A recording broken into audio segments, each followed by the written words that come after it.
Et si l'univers était, au fond, fondamentalement mathématique? Ah, Je veux dire, pas juste qu'on peut le décrire avec des équations, ça, bon, on le sait. bien sûr. Mais si sa réalité même, la substance de tout ça, était construite sur des concepts qu'on a découverts presque par accident. Des idées qui semblaient être de pure fiction de l'esprit, au départ. Exactement. C'est la question qui hante les physiciens et les philosophes depuis des siècles. Et aujourd'hui, on va justement s'appuyer sur The Road to Reality, du grand Roger Penrose, pour explorer cette idée. Une idée vertigineuse. Complètement. Le rôle incroyablement concret des maths, les plus abstraites, dans la fabrique même du monde physique. Donc notre mission, c'est de comprendre pourquoi des choses comme les nombres imaginaires, Ou les géométries impossibles. voilà, pourquoi ces concepts sont non seulement utiles, mais carrément essentiels pour la physique moderne. C'est un peu comme si les maths n'étaient pas qu'un outil. Mais le langage maternel de l'univers, c'est exactement ça. Et pour aborder cette question, Penrose nous invite d'abord à accepter une idée, disons, assez radicale. Laquelle? La réalité du monde mathématique lui-même. D'accord, alors allons-y. Le fameux monde platonique des formes mathématiques. C'est ça. L'idée, si je me souviens bien, c'est que des choses comme le théorème de Pythagore, Ou l'ensemble de Mandelbrot avec sa complexité infinie. oui, ces choses-là n'existeraient pas que dans notre cerveau. Elles existeraient objectivement, indépendamment de nous. C'est le cœur de son argument. On ne les invente pas, on les découvre. C'est une idée forte quand même. C'est une idée très forte. Mais quand il parle d'existence platonicienne, il ne parle pas d'une dimension mystique. Il parle de l'existence d'un standard de vérité externe, Absolu. qui ne dépend ni de nos opinions ni de notre culture. Tout à fait. Une équation est juste ou fausse, partout et pour toujours. Pour illustrer ça, il a son fameux diagramme des trois mondes. Ah oui, ce triangle. Alors, il y a le monde physique, celui de la matière. Des planètes, de nous, Ensuite, le monde mental, nos pensées, la conscience. c'est ça. Et enfin, ce fameux monde mathématique platonicien. Et des flèches qui relient tout ça. Exactement. C'est une sorte de carte de toute l'existence. Une flèche du physique au mental. La perception. Une du mental au mathématique. Notre esprit qui explore ces vérités. Et une autre du mental au physique. On peut agir sur le monde. Mais la flèche la plus dingue, la plus mystérieuse, c'est celle qui part directement du monde mathématique et qui pointe vers le monde physique. C'est bien ça, le nœud du problème? C'est le mystère ultime. Pourquoi le monde physique obéit avec une précision phénoménale à des lois formulées dans ce langage abstrait? Pourquoi les électrons et les galaxies se comportent comme s'ils avaient lu les mêmes manuels de maths que nous? Voilà. C'est cette connexion qui défie l'entendement. Ces voix que dit comme ça, on a tendance à l'oublier. Il nous faut un exemple concret. Allez-y. Prenons un truc que tout le monde connaît de nom, ce fameux nombre i.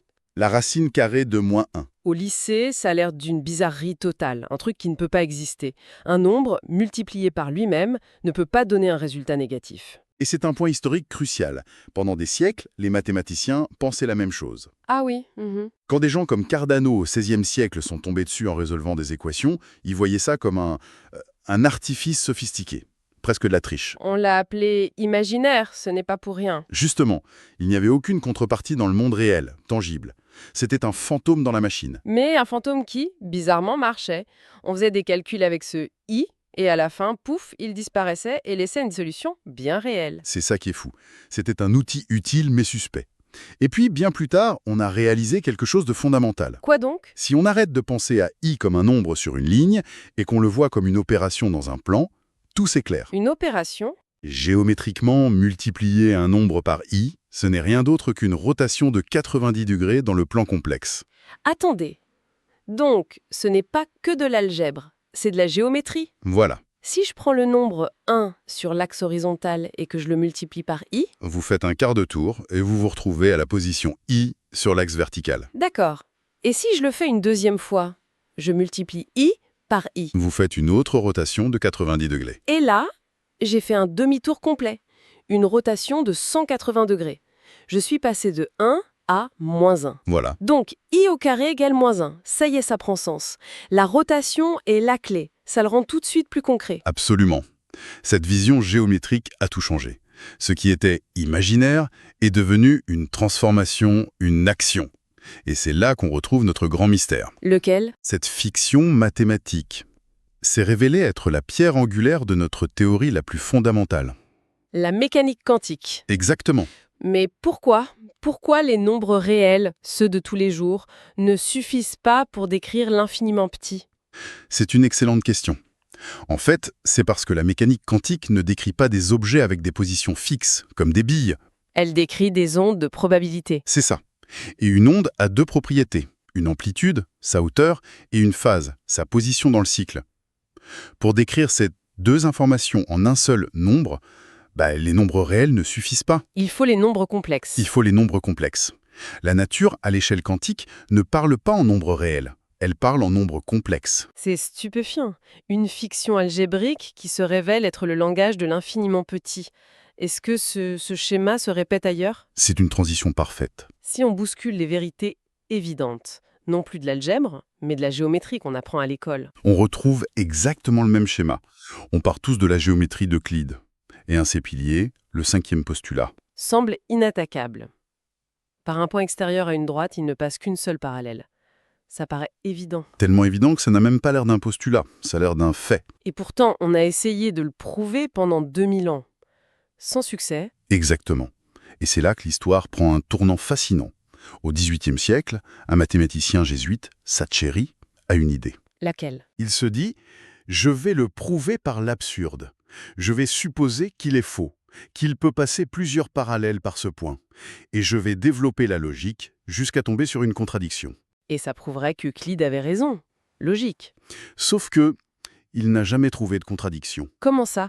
S'il part d'une prémisse fausse, il devrait forcément aboutir à un chaos logique. C'est bien là toute la magie. En supposant qu'une infinité de parallèles pouvaient passer par un même point, il a, sans le vouloir, bâti les fondations d'un tout nouvel univers mathématique.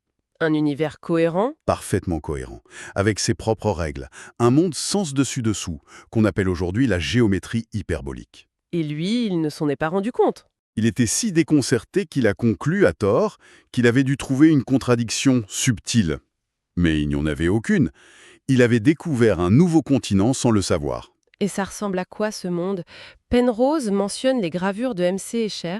Oui, la série Cercle Limite, c'est une représentation visuelle parfaite.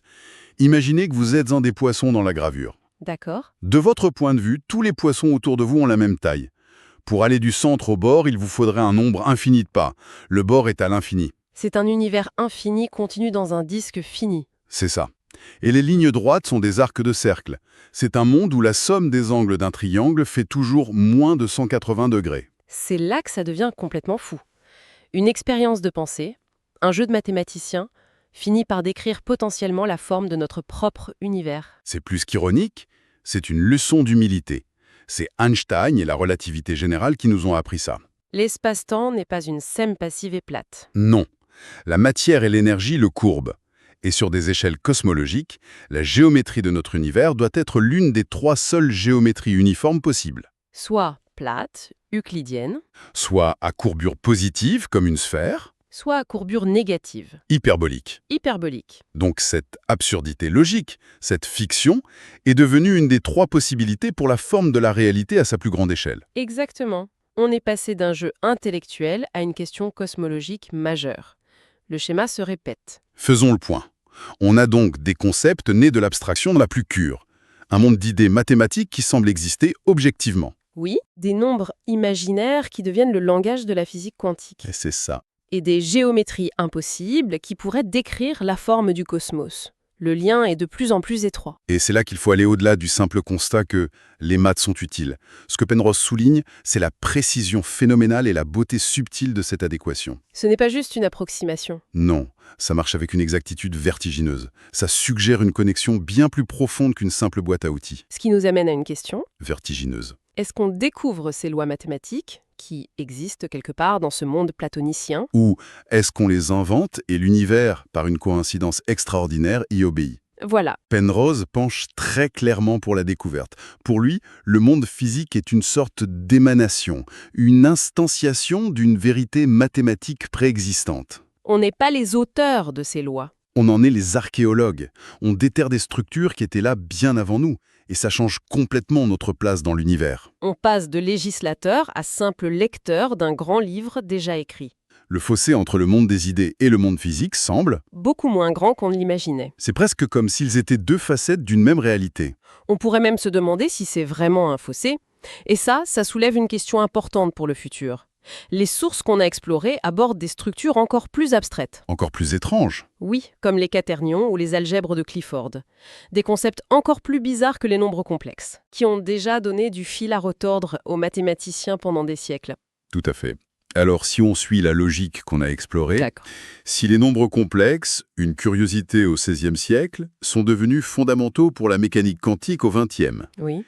et si la géométrie non euclidienne, une hérésie au XIXe, est devenue la base de la cosmologie au XXe, Alors la question qui se pose, c'est... c'est quelle nouvelle physique, encore inconnue, pourrait être décrite par ces mathématiques encore plus étranges que les physiciens explorent aujourd'hui?